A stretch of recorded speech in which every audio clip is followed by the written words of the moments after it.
Okay. இப்போ வந்து நம்ம பார்க்க போற சாப்டர் வந்து start ups and it's registration. ஓகேவா? இங்கிலீஷ் வந்துட்டாருன்னு நினைக்கிறேன்.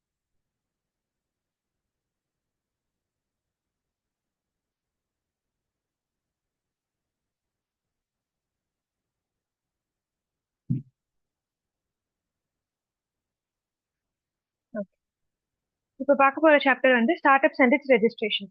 சிம்பிளா வந்து ஒரு ஒரு ஸ்டார்ட் அப் அப்படின்னா என்ன அப்படின்னு சொன்னா, இப்போ நம்மளுக்கே வந்து நிறைய பீப்புளுக்கு வந்து அன்மெட் நீட்ஸ் இருக்கும். அன்மெட் நீட்ஸ் அப்படின்னா, இப்போ சே ஃபார் எக்ஸாம்பிள் நம்மளுக்கு ஃபர்ஸ்ட் கொஞ்ச நாள் முன்னாடி இந்த ஃபுட் டெலிவரி அப்படின்றதுனா அவ்வளவு ஈஸி கிடையாது. ஒரு ஹோட்டல்ல இருந்து வீட்டுக்கு வந்து டெலிவர் பண்றது அந்த மாதிரி. அப்போ வந்து ஸ்விக்கி கேம் இன்டு பிக்சர். அப்ப அந்த மாதிரி ஒரு இமர்ஜிங் பிசினஸ் இருக்கு அப்படின்னு சொன்னா that is what we call as start up. ஓகேவா? So this is what is the introduction. So going in to the definition of start up. இந்த டெஃபினேஷன் வந்துட்டு an entity shall be considered a startup up to a period of 10 years from the date of incorporation or registration. If it is incorporated as a private limited company or registered as a partnership firm or LLP. So, okay. So வந்துட்டு we are starting off with the definition of startup. அதுக்கு முன்னாடி இதுல ரொம்ப ரெப்படேட்டிவா வர ஒரு வார்த்தை என்ன அப்படின்னு சொன்னா டிபிஐஐடி அப்படின்னு ஒண்ணு படிப்போம், which is department for promotion of industry and internal trade. நிறைய விஷயம் ஸ்டார்ட் அப்ல வந்து ரெகுலேட் பண்றது வந்து it is being done by DPIIT. So which is department for promotion of industry and internal trade. அந்த அப்ரிவேஷன் இதுல இருக்கு, பட் ரெப்படேட்டிவா வரும்ன்றனால I am telling you the term. Okay. Okay. So we'll start with the definition of startup. Up to a period of 10 years. நான் எதை highlight பண்றேனோ அதை நீங்களும் highlight பண்ணிக்கோங்க. ஓகேவா?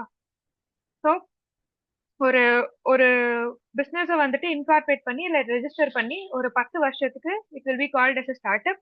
And it could be incorporate as a private limited company or an LLP or partnership firm.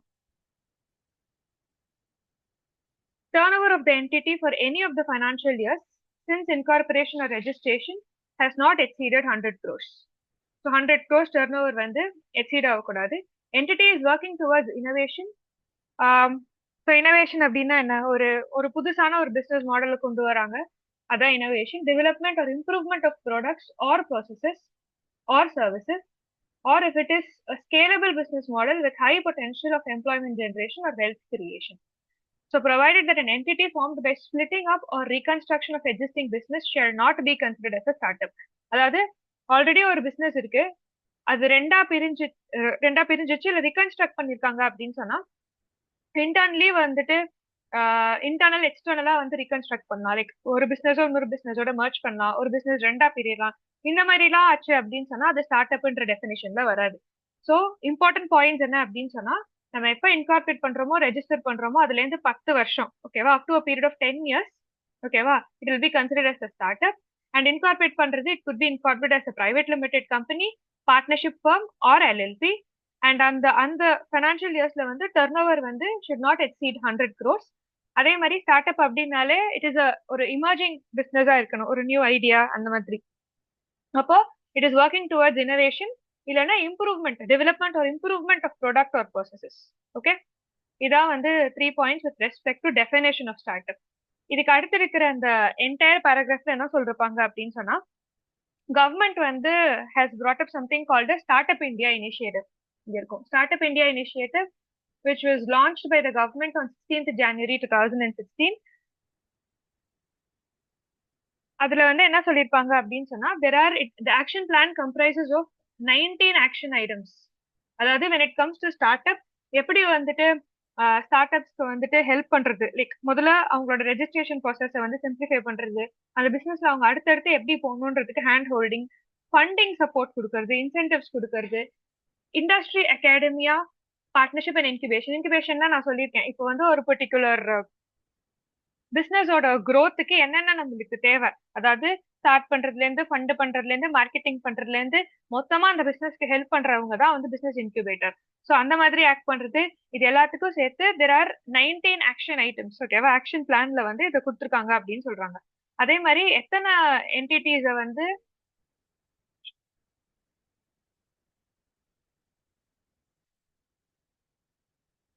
Start அப்பா வந்து ரெகாக்னைஸ் பண்ணிருக்காங்க அப்படின்னு சொன்னா 1,17,254 entities as startups as on 31st December 2023. அதான் வந்து அந்த பேராகிராஃபோட summary. So will jump directly in to the flagship schemes. அதாவது 3 ஃபிளாக்ஷிப் ஸ்கீம்ஸ் இருக்கு when it comes to Startup India initiative. என்ன அப்படின்னு சொன்னா SISFS, FFS, CGSS. அதுதான் வந்து இப்ப பார்க்க போறோம். ஓகேவா?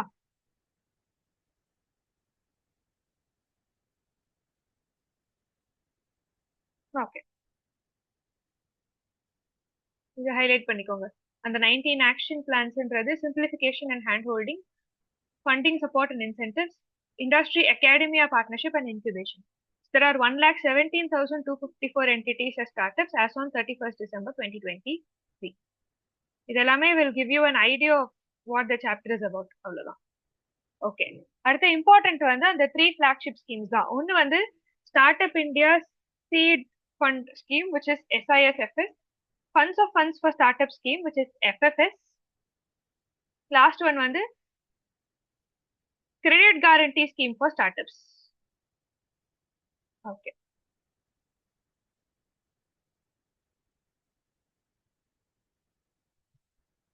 Okay. The Startup India Seed Fund Scheme has been approved for a period of 4 years, starting from 2021 to 2022, with a corpus of 945 crore. Corpus na basically capital மாதிரி தான் இந்த இடத்துல. ஓகேவா? So 945 crores வந்துட்டு they have fund அப்படின்றது தான். The scheme aims to provide financial assistance to startups for proof of concept, prototype development. Prototype development அப்படின்னா இதுல நான் இம்பார்ட்டன்ட் பாயிண்ட்ஸ் எதை ஹைலைட் பண்றேன்னா அதை நீங்களும் பண்ணிக்கோங்க. ஓகேவா? It is for a period of 4 years starting from 2021-2022. இப்போ இந்த ஸ்கீம் பத்தி கேட்டாங்கன்னா எந்தெந்த கீவேர்ட்ஸ் அதுல இருக்கணும் அப்படின்றது தான். So startup India seed fund scheme பொறுத்த வரைக்கும் 4 வருஷம் ஸ்டார்டிங் ஃப்ரம் 2021 to 2022 அந்த ஃபைனான்ஷியல் இயர்ல இருந்து வித் கார்பஸ் ஆஃப் 945 crores. கார்பஸ்ங்கிறது பேசிக்கலி அந்த ஸ்கீம்க்கு எவ்வளவு ஃபண்ட் இருக்கு, எவ்வளவு கேபிட்டல் இருக்கு அப்படிங்கிறது. The scheme aims to provide financial assistance to startups for proof of concept. So என்ன கான்செப்ட் வந்துட்டு ஸ்டார்ட்அப்க்கு அவங்க வச்சிருக்காங்க? Prototype development. ப்ரோட்டோடைப் அப்படின்னு சொன்னா ஒரு மாடல், ஓகே இந்த பிசினஸ் இப்படிதான் இருக்கும் அப்படின்றதுக்கு ஒரு மினியேச்சர் மாதிரி ஒரு மாடல் கிரியேட் பண்றோம்னா that is what we call as prototype.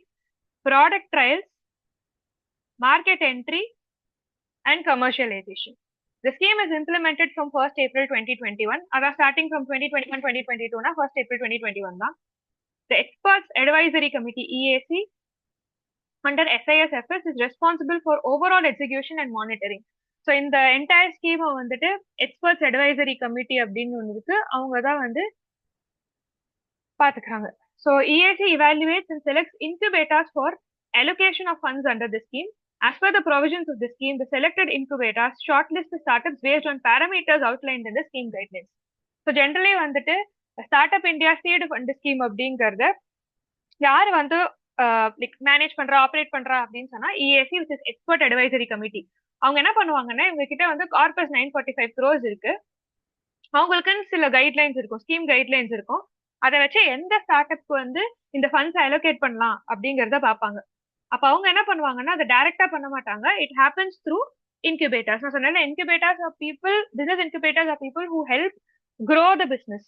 இதர் வந்துட்டு அவங்களுக்கு மார்க்கெட்டிங் ஹெல்ப் பண்றதோ, இல்ல ஃபைனான்சியல் அசிஸ்டன்ஸ், லோன்ஸ் அட்வான்சஸ் வாங்குறதுக்கோ, இல்லைன்னா வந்துட்டு இந்த மாதிரி ஃபண்டிங்க்கு ஹெல்ப் பண்றதுக்கோ ஏதோ ஒன்று அந்த அந்த entire process of running the பிசினஸ்ல இல்ல பிசினஸோட குரோத்துக்கு ஹெல்ப் பண்றவங்க தான் பிசினஸ் இன்குபேட்டர்ஸ்.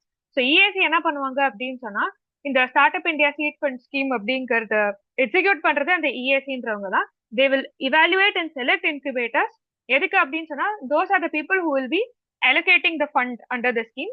அந்த அதை அலோகேட் பண்றதுக்கு சில ஸ்கீம் கைட்லைன்ஸ் இருக்கும், அதை பொறுத்து ஸ்டார்ட் அப்ஸ்க்கு வந்து இந்த ஃபண்ட் வந்து வில் பி அலோகேட்டட். அவ்வளவுதான். So this is start up India seed fund scheme. புரிஞ்சிச்சா? ஒரு எஸ் போடுங்க சாட் பாக்ஸ்ல.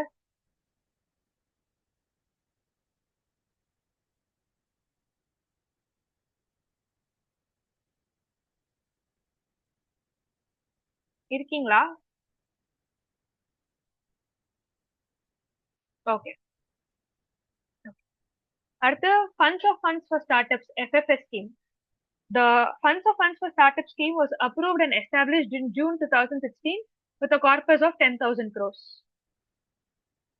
with contributions spread over the 14th and 15th Financial Commission cycle based on the progress of implementation to provide much needed boost to the Indian startup ecosystem and enable access to domestic capital. அதாவது the Funds for Startup scheme was approved and established in June 2016 with a corpus of 10,000 crores. So இது புரிஞ்சிருக்கும். With contributions spread over 14th and 15th Finance Commission cycle. Actually 14th and 15th Finance Commission cycle அப்படின்னு சொன்னா 2015 to 2025. அதாவது ஒரு finance commission cycle அப்படிங்கிறது 5 வருஷம். இந்த 14th and 15th Finance Commission cycle அப்படிங்கிறது 2015 to 2025 அந்த பீரியட் தான். ஸோ அந்த பீரியட் தான் வந்து த்ரூ அவுட் இந்த பர்டிகுலர் கார்பஸை வச்சு இந்த ஸ்கீம் வந்து வில் பி ரன் implementation ஓகேவா based on progress of implementation to provide much needed boost to the Indian startup ecosystem and enable access to domestic capital. Okay, எதுக்கு இந்த scheme அப்படின்னு சொன்னா much needed boost to the Indian startup ecosystem and access to domestic capital. Okay, the scheme is operationalized by Small Industries Development Bank of India. So SIDBI அப்படின்றவங்க தான் வந்து என்ன பண்றாங்கன்னா இந்த ஸ்கீம் வந்து ஆப்ரேட் பண்றாங்க. இங்க நம்ம படிச்சோம்ல இந்த இடத்துல வந்து EAC அப்படின்னு ஒன்று இருக்கு, எக்ஸ்பர்ட்ஸ் அட்வைசரி கமிட்டி. அவங்க தான் ஓவராலா வந்து start up India seed fund ஸ்கீமை வந்துட்டு இம்ப்ளிமெண்டேஷன் பண்றாங்க. ஓவரால் எக்ஸிகியூஷன் மானிட்டரிங் எல்லாமே அவங்க தான் பண்றாங்கன்னு. அதே மாதிரி இந்த ஃபண்ட்ஸ் ஆஃப் ஃபண்ட்ஸ் FFS ஸ்கீமுங்கிறது இஸ் பீங் ஆப்ரேஷனலைஸ்ட் அப்படின்னு சொன்னா அது வந்துட்டு ஒர்க்கிங்க்கு கொண்டு வரதுக்கு என்னென்ன தேவையோ அதெல்லாம் பண்றது வந்து SIDBI, which is Small Industries Development Bank of India. இப்போ இந்த scheme how does it work அப்படின்னா under FFS the scheme does not directly invest in startups. இந்த ஸ்கீம்ல இருக்கிற அமௌண்ட்டை டைரக்டா ஸ்டார்ட்அப்ஸ்க்கு இன்வெஸ்ட் பண்ண மாட்டாங்க. Instead provides capital to SEBI registered alternative investment fund, which is called as AIF, known as daughter funds, who in turn invest money in growing Indian startups through equity and equity linked investments. அதாவது இப்ப சிம்பிளா சொல்லணும் அப்படின்னா இந்த scheme என்ன பண்ணிடுவாங்கன்னா alternative investment, அதாவது செபில வந்து there is something called as alternative investment funds. So SEBI registered alternative investment ஃபண்ட்ஸ்ல வந்து போட்டுருவாங்க. அந்த ஃபண்ட் என்ன அப்படின்னா கவர்மெண்டா இருக்கலாம், இல்லாட்டினா நீங்க வந்து பிரைவேட்டா இருக்கலாம். அந்த ஃபண்ட்ல நம்ம இன்வெஸ்ட் பண்ணிட்டு அதை எந்த ஸ்பெசிபிக் பர்பஸ்க்கு யூஸ் பண்ணுவோமோ அதுக்கு நம்ம டைரக்ட் பண்ணிக்கலாம். சிம்பிளி புட் இந்த இடத்துல வந்து ஏஐஎஃப்ல நம்ம இன்வெஸ்ட் பண்ணிட்டு அதை டாட்டர் ஃபண்ட் அப்படின்றதுல போடுறோம் அப்படின்னா, ஏஐஎஃப்ல டாட்டர் ஃபண்ட்ல போடுறோம் அப்படின்னா, daughter fund simply means startups, emerging ஸ்டார்ட்அப்ஸ்க்கு அந்த பணத்தை வந்து நம்ம போடணும். Through equity or equity linked இன்ஸ்ட்ருமெண்ட்ஸா எமர்ஜிங் ஸ்டார்ட்அப்ஸ்ல அதை போடணும் அப்படின்றது தான். ஸோ இவங்க என்ன பண்ணுவாங்கன்னா டைரக்டா ஸ்டார்ட்அப்ஸ்ல இன்வெஸ்ட் பண்ணாம கேபிட்டலை வந்து SEBI registered alternative investment fund AF அப்படின்ற ஃபண்ட்ல போட்டுருவாங்க. அந்த ஃபண்டோட பர்பஸ் என்னன்னா ஒரு கவர்மெண்ட்டோ இல்லாட்டினா ஒரு பிரைவேட்டோ யாரா வேணா இருக்கலாம், அவங்க அந்த ஃபண்ட்ல இன்வெஸ்ட் பண்ணிட்டாங்கன்னா என்ன ஸ்பெசிபிக் பர்பஸ்க்கு அந்த ஃபண்டை டைரக்ட் பண்ணுமோ அந்த மாதிரி அந்த ஃபண்டை வந்து யூட்டிலைஸ் பண்ணிக்கலாம். ஸோ இந்த இடத்துல அதை வந்து டாட்டர் ஃபண்ட் அப்படின்னு சொல்றாங்கன்னா it simply means they are going to invest it in the emerging startups. Scheme does not directly invest in startups, but rather அதை வந்து SEBI registered AIFல போட்டுருவாங்க, known as daughter funds, who in turn invest the money in growing Indian startups through equity and equity linked instruments. அவ்வளவுதான். So இதை வந்து ஆப்ரேஷனுக்கு கொண்டு வர்றது அப்படின்றத யாரு பண்ணுவா அப்படின்னு சொன்னா இந்த SIDBI வந்து பண்ணுவாங்க. எப்படி இந்த ஃபண்டை வந்து ஆப்ரேட் பண்ணும், டிஸ்பர்சல் அப்படின்னு சொன்னா எப்படி இந்த ஃபண்டை வந்து பிரிச்சு எடுத்து கொடுக்க போறாங்க. ஒரு நிமிஷம். The scheme does not directly invest, instead provides capital to SEBI registered AIF alternative investment funds known as daughter funds, who in turn invest the money in growing Indian startups. இதுதான் இதுல தெரிஞ்சுக்க வேண்டியது, through equity and equity linked instruments. So இதுல SIDBIயோட வேலை என்ன அப்படின்னு சொன்னா mandate of operating this fund, எப்படி இந்த ஃபண்டை வந்து நம்ம ஆப்ரேட் பண்ணோம், அதே மாதிரி இந்த ஃபண்ட் வந்து ஒரு ஸ்டார்ட் அப்ல கொண்டே போட போறாங்க அப்படின்னு சொன்னா டிஸ்பர்சல் அப்படின்னு சொன்னா டிஸ்ட்ரிபியூட் பண்றது, எப்படி அது நடக்க போகுது, பேசிக்லி அந்த ப்ராசஸோட ஃப்ளோ வந்துட்டு எப்படி நடக்குதுங்கிறத பாக்குறதுன்றது தான் SIDBIயோட வேலை. ஸோ தி ஸ்கீம் இஸ் ஆப்ரேஷனலைஸ், ஆப்ரேஷனுக்கு கொண்டு வரதுன்றது SIDBIயோட வேலை, அவ்வளவுதான். ஸோ FFSங்கிறது இதுதான். அடுத்து credit guarantee scheme for start ups, அதாவது CGSS. The government has established credit guarantee scheme for startups for providing credit guarantee to loans extended to DPIIT recognized startups by scheduled commercial banks. சிம்பிளா சொல்ல போனா நான் சொன்னேன் DPIIT அப்படிங்கிறது is a term that will be repeated. DPIITங்கிறது Department for Promotion of Industry and Internal Trade. So இவங்க வந்துட்டு recognise பண்ண start ups எல்லாத்துலயுமே தனியா இந்த ஸ்டார்ட் அப்ஸ்க்கு சில ஸ்கீம்ஸ் இருக்கும் இன் கமர்ஷியல் பேங்க்ஸ் அண்ட் என்பிஎஃப்சி அதான் சொல்றாங்க. நான் ஹைலைட் பண்ற கீவேர்ட்ஸ் நீங்க ஹைலைட் பண்றீங்களா? ஏன்னா இந்த ஸ்கீம் ஸ்பெசிஃபிக்கா கொஸ்டின்ஸ் வந்தா தீஸ் வேர்ட்ஸ் ஆர் இம்பார்ட்டன்ட். எனக்கு ஒரு எஸ் போடுங்க. எஸ் மேம், ஹைலைட் பண்ணதான் இருக்கேன். Okay okay. Credit guarantee scheme for startups. The government has established the credit guarantee scheme for startups for providing credit guarantee to loans extended to DPIIT recognized startups by scheduled commercial banks and NBFC.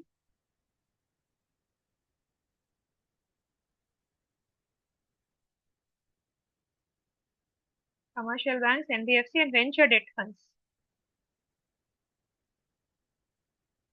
Okay. நான் சொன்னேன்ல SEBI registered alternative investment funds இருக்கும்.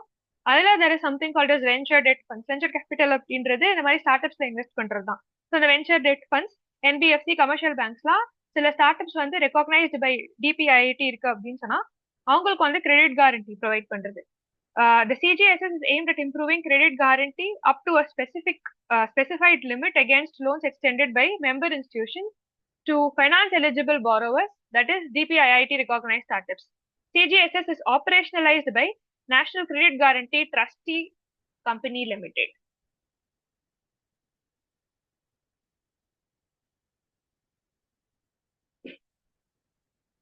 Okay, சிம்பிளா என்ன ஞாபகம் வச்சுக்கணும் அப்படின்னு சொன்னா இந்த கிரெடிட் கேரண்டி ஸ்கீம், அதாவது இப்போ நான் போய் லோன் வாங்குறேன் அப்படின்னு சொன்னா ப்ராப்ளி நான் வந்து someone is giving me a guarantee that I'll repay. ஓகேவா? இப்போ இந்த இடத்துல ஸ்டார்ட் அப்ஸ் போய் இந்த மாதிரி கமர்ஷியல் பேங்க்ஸ்லயோ என்பிஎஃப்சிலயோ வந்து வாங்குறாங்க அப்படின்னு சொன்னா those start ups which are recognized by DPIIT என்ன பண்ணுவாங்க அப்படின்னு சொன்னா அவங்களுக்கு வந்து கிரெடிட் கேரண்டி வந்து கொடுப்பாங்க. இந்த கிரெடிட் கேரண்டியை வந்துட்டு ஆப்ரேஷனலைஸ் பண்றது யாரு அப்படின்னு சொன்னா national credit guarantee trustee company limited. அவ்வளவுதான், சிம்பிள். கிரெடிட் கேரண்டினா இப்போ நான் இவ்வளவு லோன் வாங்குறேன் அப்படின்னு சொன்னா என்னோட ரீபேமெண்ட்டுக்கு someone is going to give guarantee. that is what is credit guarantee. இந்த இசிஜிசி இதெல்லாம் எங்கேயாவது படிச்சிருக்கீங்களா? probably if you have done banking இதுல வரும். எக்ஸ்போர்ட் கிரெடிட் கேரண்டி ஸ்கீம் அந்த மாதிரிலாம் இருக்கும். அந்த மாதிரி ஸ்டார்ட் அப்ஸ்க்கு வந்துட்டு கிரெடிட் கேரண்டி கொடுத்தாரு. அவ்வளவுதான். அடுத்தது, the details of various programs undertaken by the government to promote startups across the country are as under. இப்போ வந்து இதெல்லாம் ரீட் பண்ணா புரியும். நான் ஒரு ரீட் பண்ணி இம்பார்ட்டன்ட் பாயிண்ட்ஸ் மட்டும் ஹைலைட் பண்றேன். ஸோ இப்போ வந்துட்டு இந்த ஸ்டார்ட் அப் இந்தியா ஸ்கீம் அப்படின்றதுல நிறைய ப்ரோக்ராம் இருக்கு அப்படின்னு சொன்னோம். அதுல வந்து I think there were around 19 21 schemes இருக்கு. ஓகே, ஸோ இந்த ஸ்டார்ட் அப்ஸ்க்கு வந்து என்னென்ன ஸ்கீம்ஸ் வந்து கவர்மெண்ட் லான்ச் பண்ணியிருக்காங்க அப்படின்றது தான் இதுல. So start up India action plan. An action plan for Startup India was unveiled on 16th January 2016. The action plan comprises of 19 action items spanning across areas. இது actually நம்ம cover பண்ணோம். 19 action items இருக்கும் spanning across areas: simplification and hand holding, funding support and incentives, industry academia partnership and incubation. இது இன்ட்ரோடக்ஷன்ல நான் சொல்லிட்டேன், அதான் repeat பண்ணிருக்காங்க. Action plan laid the foundation of government support schemes and incentives envisaged to create a vibrant startup ecosystem in the country. Regulatory reforms. Over 50 regulatory reforms have been undertaken by the government since 2016 to enhance ease of doing business, ease of raising capital, reduce compliance burden for the startup ecosystem.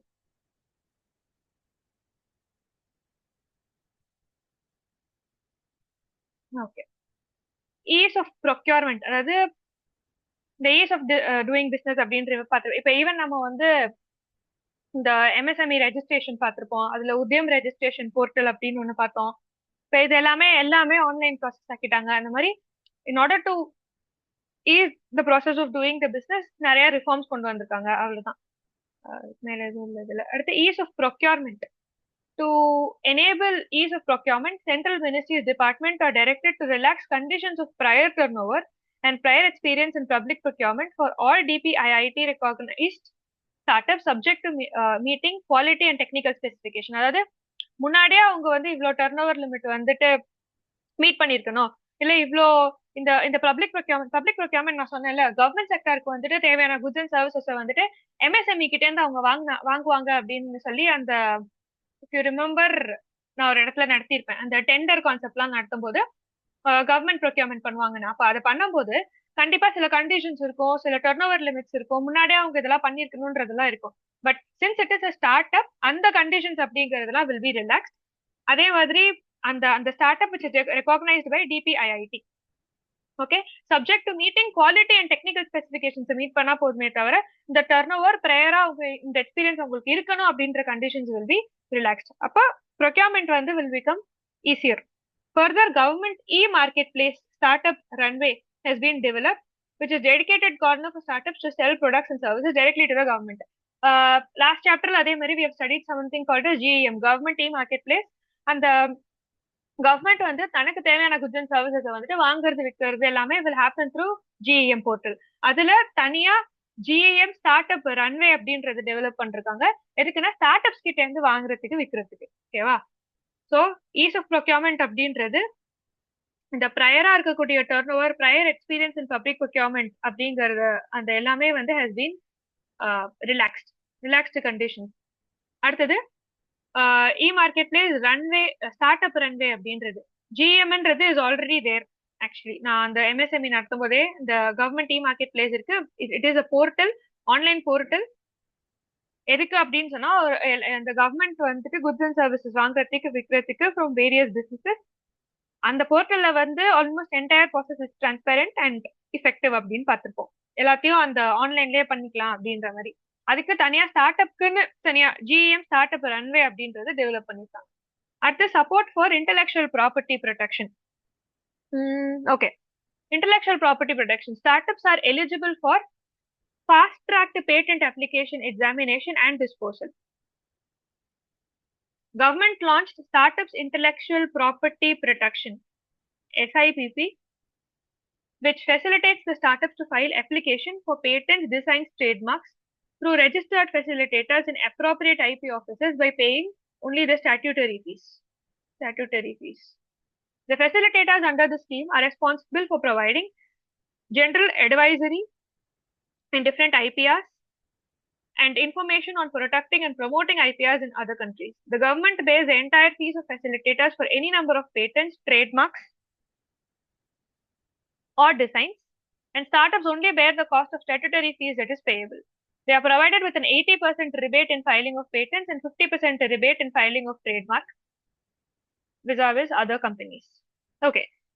Patent அப்படின்றது என்னன்னா, generally வந்து நான் ஒரு start அப்பா ஒரு software develop பண்றேன் அப்படின்னு சொன்னா அதுக்கு நான் என்ன பண்ணலாம், அது என்னோடது அப்படின்றதுக்கு நான் ஒரு பேட்டன்ட் வாங்கிக்கலாம். ஸோ ஒரு டிசைன்க்கோ இல்ல ப்ராசஸ்க்கோ நம்ம வாங்குறதுன்றது பேட்டன்ட். இதுவே என்னோட பிராண்ட் லோகோ, பிராண்டோட ஸ்லோகன், பிராண்ட் நேம் இதுக்கெல்லாம் நான் வாங்குறது, அதாவது பிராண்டோட ஃபீச்சர்ஸ் சம்மந்தப்பட்டு நான் வாங்கிக்கிறது is something called as a trademark. ரெண்டுக்கும் வித்தியாசம் இதுதான். ஸோ இப்போ வந்து ஒரு டிசைனோ இல்ல ப்ராசஸோ நான் டெவலப் பண்றேன் அப்படின்னு சொன்னா அதுக்கு பேட்டன்ட் வாங்கிக்கலாம். ஒரு ப்ராடக்டோட ஃபீச்சர்ஸ் லைக் லோகோ, ஸ்லோகன் இதெல்லாம் இருந்துச்சுன்னா இப்போ அந்த டேக் லைன்ஸ்லாம் இருக்கும், இதுக்கெல்லாம் நம்ம வந்து ட்ரேட்மார்க் வாங்கிக்கலாம். ஸோ இந்த பேட்டன்ட், ட்ரேட்மார்க் இது ரெண்டுத்துலயுமே என்னன்னா, இப்போ ஸ்டார்ட் அப்ஸ் என்ன பண்ணிக்கலாம், the government has launch something called start up intellectual property protection. அப்ப என்ன பண்ணுவாங்கன்னா, இப்போ அதுக்கு தேவையான அதுக்கு வந்து ஒரு ஃபெசிலிட்டேட்டர்னா எப்பவுமே யாரு அப்படின்னு சொன்னா, ஒரு விஷயத்த நம்ம பண்ணோம் அப்படின்னு சொன்னா நடுவில் ஒரு பர்சன் வந்து who is going to facilitate, who is going to help you take up the process. Facilitate பண்றவங்க அவங்க தான் ஃபெசிலிட்டேட்டர்ஸ். ஃபெசிலிட்டேட் பண்றவங்க அப்படின்னா ஓகே, அந்த விஷயத்த பண்றதுக்கு ஹெல்ப் பண்றாங்க அப்படின்னு வச்சு. So facilitators under the scheme, அவங்களுக்கு அந்த ஃபெசிலிட்டேட்டர்ஸ் அப்பாயிண்ட் பண்ணி அந்த எக்ஸ்பென்சஸ் எல்லாமே அவங்களே பார்த்துப்பாங்க. ஸ்டாட்டுட்டரி ஃபீஸ் மட்டும் பே பண்ணி நம்மளோட ஸ்டார்ட் அப்போட பேட்டன்ட் இல்லைன்னா ட்ரேட்மார்க்கை வந்து நம்ம ரெஜிஸ்டர் பண்ணிக்கலாம். This is what is support for intellectual property protection. So இந்த விசாவிஸ் அப்படின்னு இருக்குல்ல, அப்படின்னா என்னன்னா, in filing of patent, rebate in filing of patents and 50% rebate in filing of trademark அப்படின்னு vis-a-vis other companies அப்படின்னா ஜென்ரலி, அதாவது compared to the other companies நம்ம வந்து 80% இந்த இடத்துல வந்து 50% ரிபேட், 80% ரிபேட் கிடைக்கும் அப்படின்றது தான் அர்த்தம். vis-a-vis அப்படிங்கிறது அதர் தேன்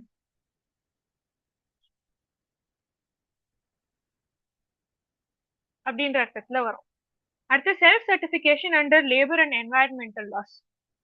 இப்போ லேபர் அண்ட் என்வாயர்மெண்டல் லாஸ் அப்படின்னா, இப்போ லேபர் லாஸ் அப்படின்னு சொன்னா இப்போ இந்த ஃபேக்டரிஸ் ஆக்ட் இருக்கும். அடுத்தது என்வாயன்மெண்ட் லாஸ் அப்படின்னு சொன்னா என்வாயன்மெண்டல் ப்ரொடெக்ஷன். அதாவது இப்போ வந்து ஸ்டார்ட் அப்ஸ் வந்து இஸ் என்கேஜ் இன் ப்ரொடக்ஷன் அப்படின்னு சொன்னா அவங்களோட இப்போ வேஸ்ட் மேனேஜ்மெண்ட், வேஸ்ட் டிஸ்போசல் எப்படி பண்ணணும், பொல்யூட்டன்ஸ் வந்துட்டு எப்படி நம்ம டிஸ்போஸ் பண்ண போறோம், டிஸ்சார்ஜ் பண்ண போறோம், அதே மாதிரி லேபர் லாஸ் இருக்கும்.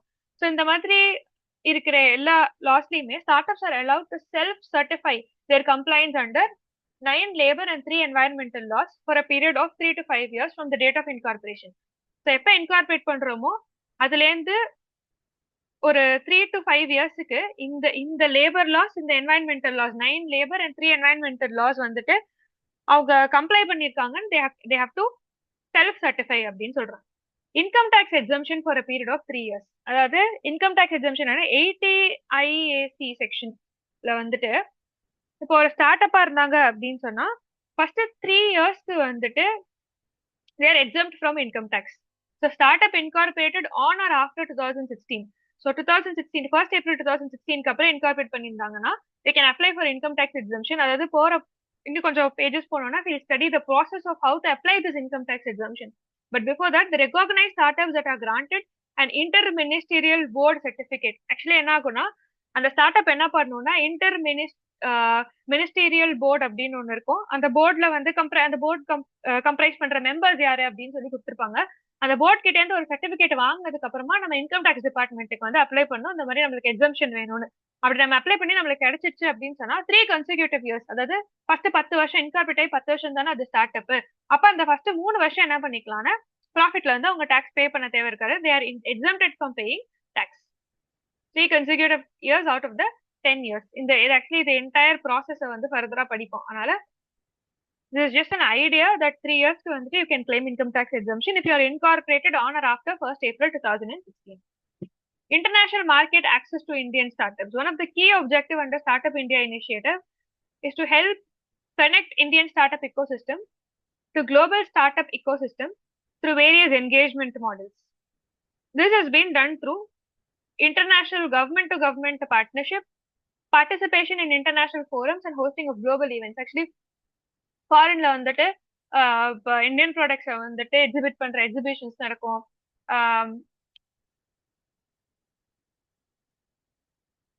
இதெல்லாம் தான் through international government to government partnership இருக்கும், international forums and hosting of global events. இந்த they should be the keywords here. Startup India has launched bridges with over 17 countries that provide soft landing platform for startups from the partner nations and aid in promoting cross collaboration. So ஒரு 17 நேஷன்ஸோட ஒரு type இருக்கு, ஒரு collaboration இருக்கு. வேர் if your startup அங்கேயும் நம்மளோட ப்ராடக்ட்ஸை வந்துட்டு செல் பண்றதுக்கு இல்லைன்னா லான்ச் பண்றதுக்கு that government will help. Startup இந்தியாவில் வந்து they have actually collaborated with those 17 countries. Faster exit for startups. The government has notified startups as fast track firms, enabling them to wind up operations within 90 days. This is 180 days of other companies. அதாவது ஒரு நம்ம wind up பண்ணோம் அப்படின்னு சொன்னா at least 180 days run பண்ணிருக்கணும்ன்றது other கம்பெனிஸ்க்கு இருக்கிற criteria. But start up இருந்தா within 90 days if you want to exit you can wind up the operations if you want. Startup India Hub. The government launched a Startup India online hub on 19th June 2017, which is one of its kind online platform for all stakeholders. Basically, this is an online platform that has been launched to connect and engage with each other. The online hub hosts startups, investors, funds, mentors, academic institutions, incubators, accelerators, corporates, government bodies and more. Simply put, ஒரு start up அப்படின்றதுக்கு நம்மளுக்கு என்னென்ன தேவை? இந்த start ups அதில் invest பண்றவங்க, அப்புறம் அந்த அந்த இப்போ நம்ம ஒரு ஸ்டார்ட் அப் இருக்கு அப்படின்னு சொன்னா நம்மளுக்கு கைடு தேவை. ஸோ நம்மளை கைட் பண்றவங்க the mentors, அப்புறம் academic institutions, incubators who help the business grow, கார்பரேட்ஸும் தேவை, கவர்மெண்ட் பாடிஸும் தேவை. இவங்க எல்லாருமே ஒன்னா வந்து ஒரு இடத்துல கம்யூனிகேட் பண்ணிக்கலாம், பேசிக்கலாம் அப்படின்றதுக்கு you need a forum. So அந்த ஆன்லைன் பிளாட்ஃபார்ம் அப்படிங்கிறது தான் start up India online hub, which was launched on 19th June 2017. exemption from the exemption for the purpose of clause 7b of subsection 2 of section 56 of the act. So இது வந்து again okay, முடிய போதா meeting 4 minutes. Okay, இது meeting